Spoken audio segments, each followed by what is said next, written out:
이제 오늘 우리에게 주시는 하나님 말씀 함께 나누겠습니다. 오늘은 창세기 25장 27절부터 34절까지 말씀을 함께 보겠습니다. 그 아이들이 장성함에 에서는 익숙한 사냥꾼이므로 들사람이 되고 야곱은 조용한 사람이었으므로 장막에 거주하니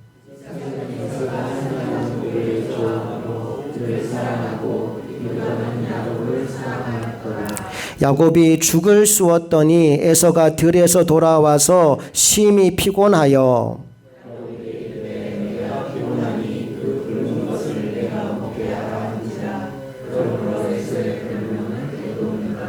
야곱이 이르되 형의 장자의 명분을 오늘 내게 팔라.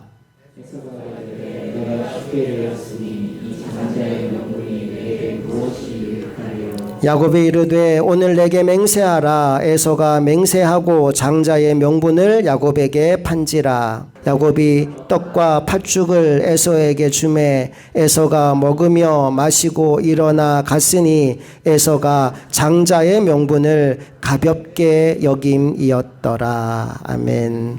오늘은 가치를 모르면 생기는 일이라는 제목으로 하나님 말씀 나누겠습니다. 오늘 본문에서 우리는 너무나 다른 두 형제 에서와 야곱을 만납니다. 에서가 형이고 야곱이 동생이긴 하지만 사실 시간차가 얼마 나지 않습니다.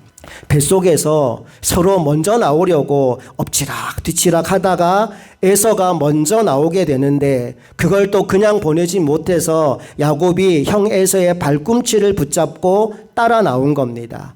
그래서 간발의 차로 에서는 형이 되고 야곱은 동생이 됩니다. 그런데 야곱은 그게 늘 억울했습니다. 불과 몇 초 차이로 서열이 정해졌는데 당시에는 장자와 차자의 차이가 너무나 컸기 때문입니다. 일단 아버지의 유산을 물려받는 데 있어서 장자는 다른 자녀들보다 2배를 받습니다. 더 중요한 것은 아버지의 신분과 위치를 그대로 계승하게 된다는 거예요. 그래서 장자가 모든 가족을 통솔하게 되어 있습니다. 여기에 더하여서 이스라엘 민족에게는 장자에게 주는 또 하나의 메리트가 있었는데 그것은 바로 하나님이 약속하신 그 축복을 대대로 계승하는 축복의 계승권이 장자에게 주어진다는 거예요. 나중에 우리가 살펴보겠지만 창세기 49장에서 야곱이 12아들을 축복하는 장면이 나옵니다. 거기서 만들어진 찬양이 야곱의 축복이라는 찬양이에요. 여러분도 아마 많이 들어봤을 텐데 너는 담장 너머로 뻗은 이렇게 시작되는 찬양이 바로 그 찬양입니다. 야곱이 나중에 축복의 계승권을 받게 되는데 그건 나중의 일이고 아직은 아니란 말입니다. 현재의 상황은 에서가 장자이고 야곱이 차자입니다. 야곱은 이게 늘 안타깝고 배가 아팠습니다. 불과 몇 초 늦게 나온 것 때문에 이 모든 축복과 권리를 형 에서에게 빼앗겼다라는 생각이 들었기 때문이죠. 그래서 날마다 어떻게 하면 내가 그 장자의 축복을 차지할 수 있을까 그 고민을 하면서 살았던 것 같아요. 자, 그러던 어느 날 정말 좋은 기회가 찾아온 겁니다. 평소 사냥을 즐기던 에서가 그날도 사냥을 하러 나갔는데 웬일인지 그날은 아무리 뛰어다녀도 짐승을 한 마리도 잡지 못한 겁니다. 결국 빈손으로 돌아오는데 잡은 게 없으니까 피곤이 2배로 몰려옵니다. 바로 그 시간에 야곱이 뭘 하고 있었을까요? 주방에서 형 에서가 아주 좋아하는 팥죽을 쓰고 있었다는 거예요. 29절 말씀 다 같이 읽어볼게요. 시작. 야곱이 죽을 쑤었더니 에서가 들에서 돌아와서 심히 피곤하여 하루 종일 뛰어다녀서 몸은 천근만근인데 집에 도착하자마자 맛있는 냄새가 코를 찌르는 겁니다. 에서가 참을 수가 없었어요. 그래서 야곱에게 이렇게 말합니다. 30절 시작. 야곱에게 이르되 내가 피곤하니 그 붉은 것을 내게 먹게 하라 한지라. 그러므로 에서의 별명은 에돔이더라. 그 죽이 정확히 팥죽인지는 모르겠지만 붉은 것이라고 얘기하기 때문에 팥죽 종류가 아닐까라고 생각합니다. 그래서 그렇게 말하는 거예요. 야, 나 너무 피곤해. 쓰러질 지경이야. 배고파 죽겠으니까 그거 한 그릇만 먹자. 그랬다는 거예요. 그랬더니 동생이 뭐라 그랬을까요? 안 돼. 딱 잘라서 거절합니다. 여러분 같으면 그때 뭐라고 말씀하시겠습니까? 야, 너무 야박하게 굴지 말고 한 그릇만 먹자. 그랬을 거 아닙니까? 그랬더니 야곱이 이렇게 말합니다. 그럼 내가 이거 줄 테니까 너 나한테 뭐 줄래? 형이라고도 안 불렀을 거예요. 너 나한테 뭐 줄 거야? 라고 그럽니다. 에서가 하는 말이, 야, 내가 너 지금 줄 게 아무것도 없다. 잡은 게 있으면 주겠지만 오늘따라 한 마리도 못 잡았어. 그러는 겁니다. 그랬더니 기다렸다는 듯이 야곱이 던진 말이 이거예요. 31절 다 같이 시작. 야곱이 이르되 형의 장자의 명분을 오늘 내게 팔라. 여러분, 사실 성경은 너무 점잖아서 탈이에요. 이렇게 말하니까 뉘앙스가 잘 살지 않잖아요. 이게 무슨 소리냐 하면 한마디로 이런 말입니다. 나한테 형이라고 불러. 그러면 내가 이거 줄게 라고 얘기한 겁니다. 그러자 에서가 뭐라 그랬겠어요? 처음에는 얘가 별소리 다 하네 아마 그랬을 겁니다. 그런데 형이라고 안 부르면 안 준다니까 결국 어떻게 했을까요? 32절로 가봅니다. 시작. 에서가 이르되 내가 죽게 되었으니 이 장자의 명분이 내게 무엇이 유익하리요. 이것도 좀 점잖은 표현입니다. 그래, 까짓거 뭐 배고파 죽겠는데 형이면 어떻고 동생이면 어떠냐, 아마 이렇게 말한 겁니다. 그 말을 듣고는 야곱이 쐐기를 박아요. 33절 시작. 야곱이 이르되 오늘 내게 맹세하라. 에서가 맹세하고 장자의 명분을 야곱에게 판지라. 야곱이 아마 그랬을 겁니다. 나 지금 이거 농담 아니야? 맹세해? 그런 거예요. 그래서 어떻게 했을까요? 좋아 하나님 앞에 내가 맹세할게. 오늘부터 네가 형이고 내가 동생이다. 형 앞으로 딴 말하기 없기다. 알았어 네가 형 해라. 그랬다는 거예요. 그 다음에 에서는 기분 좋게 팥죽을 먹고 돌아갔다. 여러분, 그게 오늘 이야기의 전부입니다. 어떻게 보면 아무 일도 아닌 것 같지요. 형제 사이에 농담처럼 오고 갔던 대화인 것 같아요. 그런데 놀랍게도 이 사건을 통해서 에서의 장자권이 야곱에게로 옮겨지게 됩니다. 에서는 자기도 모르는 사이에 소중한 장자권을 빼앗겨 버린 겁니다. 여러분, 여기서 야곱이 잘했다는 뜻이 아니에요. 중요한 것은 왜 에서가 이 소중한 권리를 빼앗겼느냐라는 겁니다.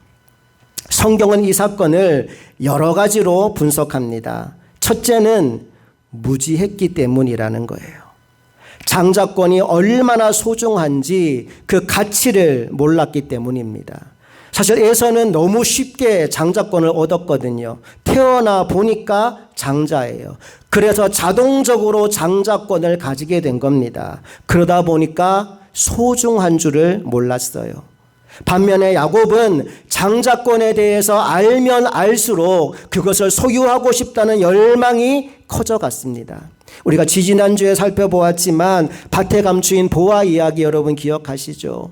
그 보화의 가치를 아는 사람은 자신이 가진 것을 다 팔아서라도 그 밭을 사는 겁니다.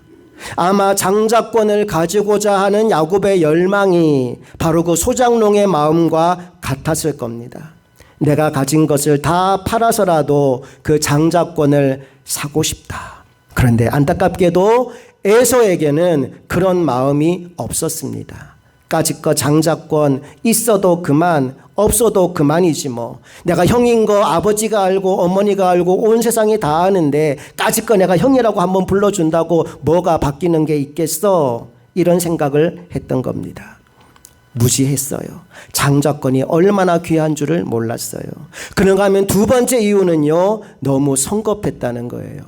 당장 배가 고프니까 일단은 먹고 보자라는 생각 때문에 이런저런 고민하지 않고 까짓거 뭐 네가 형이면 어떻고 내가 동생이면 어떠냐라는 생각을 했던 겁니다.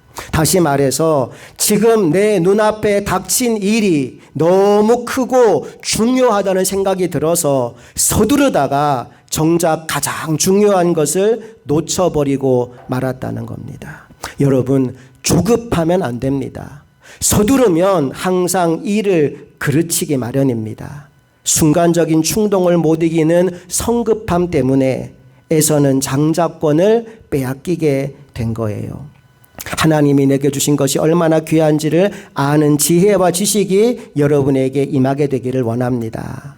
인생을 살면서 내 눈앞에 닥친 일이 아무리 크다 하여도 하나님께 주시는 말씀을 내가 받기 전에는 움직이지 않는 믿음의 종들이 다 되기를 주님의 이름으로 축복합니다. 자, 세 번째, 오늘 본문 34절에 보면 더 근본적인 이유가 나오는데 우리 다 함께 말씀 읽어보겠습니다. 시작.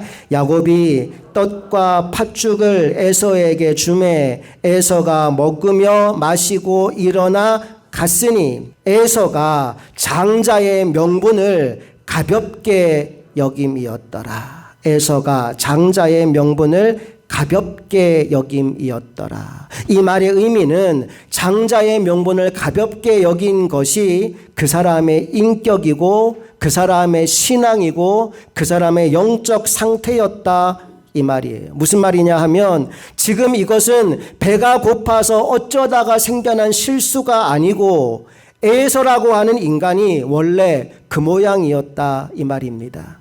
그 모양이 어떤 모양이죠? 하나님이 내게 주신 소중한 특권을 중요하게 생각하지 않는 사람이었다는 것이고, 당장 유익을 주는 작은 것에 마음이 빼앗겨서 더 소중한 것을 발로 뻥 차버리는 경솔한 인간이었다라는 겁니다. 그래서 히브리서 12장 16절에서는 에서의 행위를 이렇게 영적으로 분석했어요. 다 함께 읽어볼게요. 시작. 음행하는 자와 혹 한 그릇 음식을 위하여 장자의 명분을 판 에서와 같이 망령된 자가 없도록 살피라. 지금 한 그릇 음식, 팥죽을 위하여 장자의 명분을 에서가 팔았다라고 말하면서 이 에서와 같이 망령된 자가 없도록 살피라고 주의를 줍니다. 여기 망령된 자라는 단어가 영어 성경에 이렇게 적혀 있어요. godless라는 단어가 나옵니다. 여러분, god이 뭐죠? 하나님입니다. less는 뭐예요?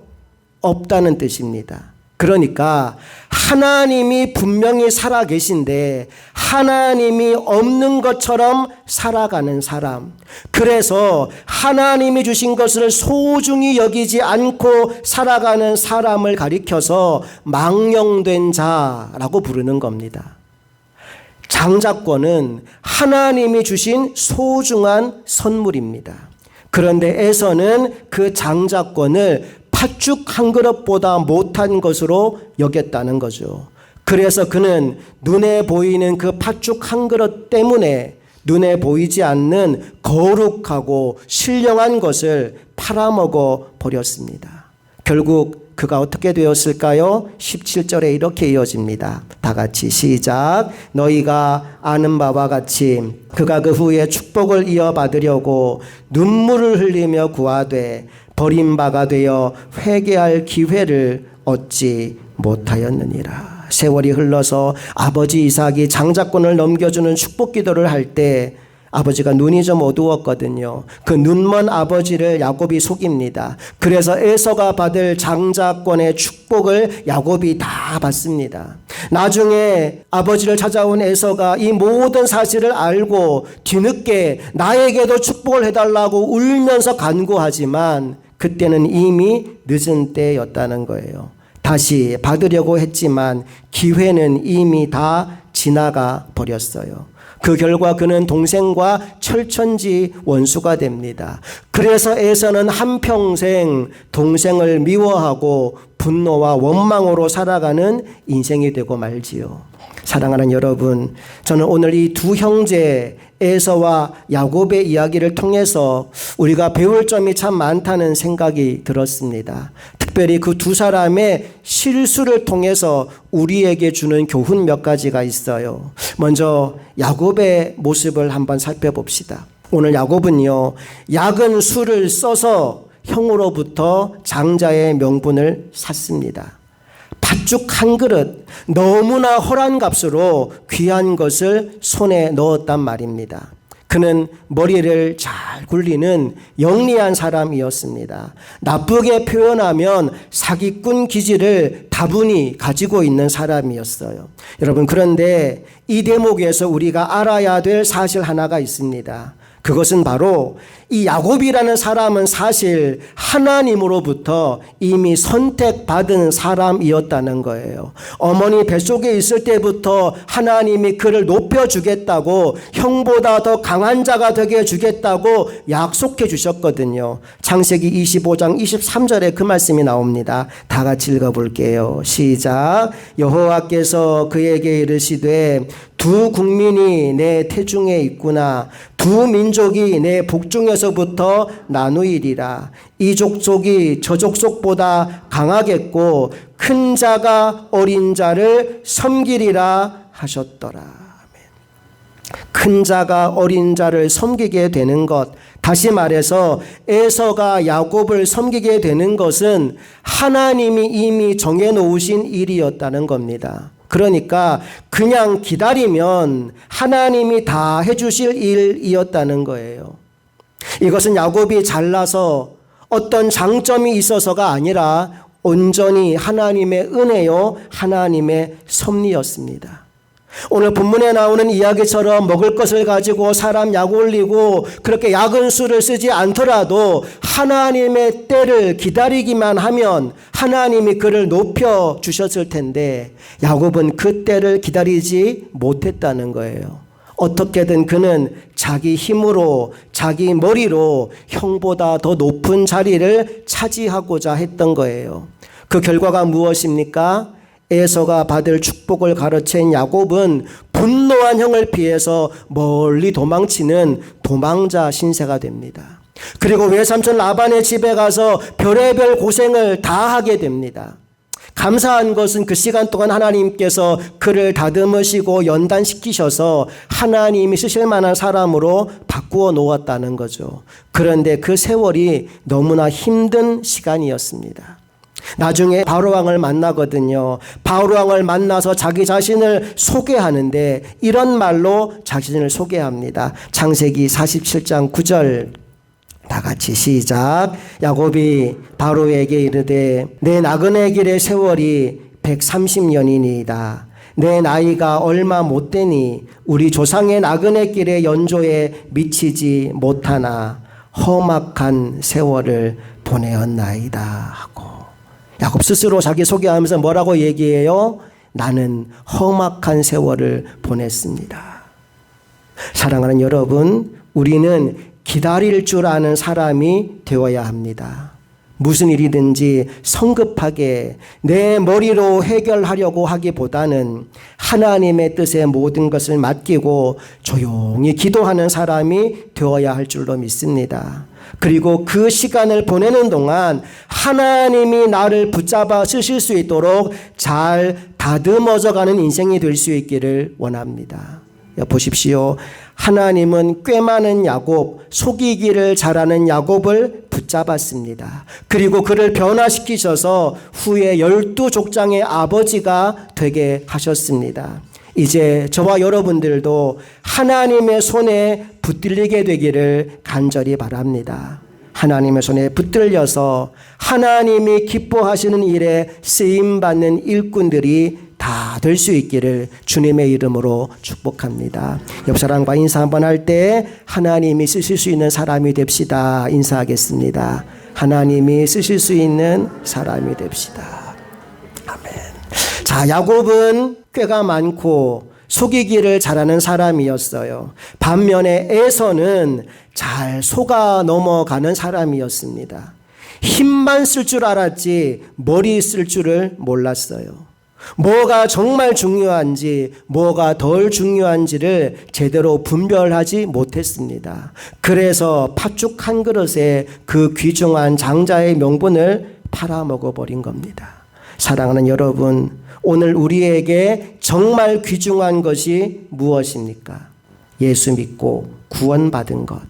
새로운 생명을 얻게 된 것, 하늘나라 시민이 된 것, 하나님의 아들, 하나님의 딸이 된 것, 생명책에 우리의 이름이 기록된 것, 여러분 이게 가장 귀한 것 아니겠습니까? 우리가 이 귀한 것을 얻었는데 그것이 소중한 줄을 모르고 그 가치를 모르고 살아가는 사람이 우리 주변에 너무 많이 있어요. 그래서 그 귀중한 걸 뒤로 하고 먹고 사는 일에만 바쁩니다. 세상 쾌락 즐기는 데만 바쁩니다. 여러분 다 누구 같은 사람들이라고요? 바로 에서와 같은 사람입니다. 정말 중요한 것이 뭔지도 모르고 엉뚱한 데 정신이 팔려서 귀중한 것을 잃어버리고 살아가는 사람들. 오늘 여러분은 에서와 같은 사람이 되지 않기를 축복합니다. 여러분들은 세상 사람들이 가지지 못한 귀한 보물을 가졌습니다. 바로 믿음의 선물입니다. 세상 사람들은 알지도 못하고 깨닫지도 못하는 귀한 보물 예수 그리스도를 가지고 있습니다. 이제 오늘 여러분과 제가 그 귀한 보물을 소홀히 여기지 않게 되기를 소망합니다. 에서처럼 팥죽 한 그릇에 팔아버리는 자가 되지 마십시오. 은돈 30에 예수님을 팔아먹은 가룟 유다처럼 그 귀중한 보물을 헐값에 넘기는 어리석은 자가 되지 마십시오.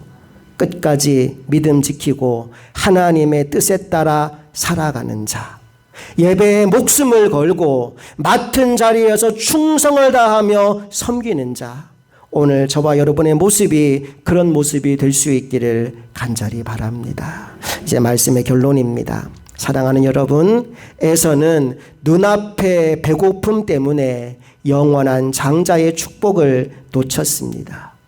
오늘 우리들도 잠깐의 즐거움, 세상의 작은 이익 때문에 하나님이 주신 믿음과 구원의 은혜를 잃어버릴 수 있습니다.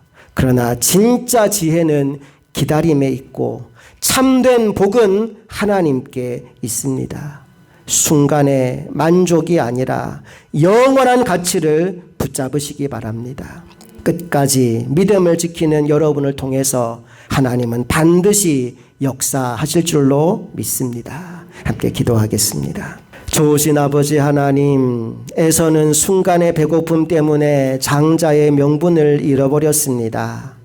오늘 우리들도 세상의 작은 유익 때문에 영원한 믿음을 잃어버릴 수 있다는 사실을 기억하고 하나님을 기다리는 사람, 끝까지 믿음으로 살아가는 사람 되게 하여 주시옵소서.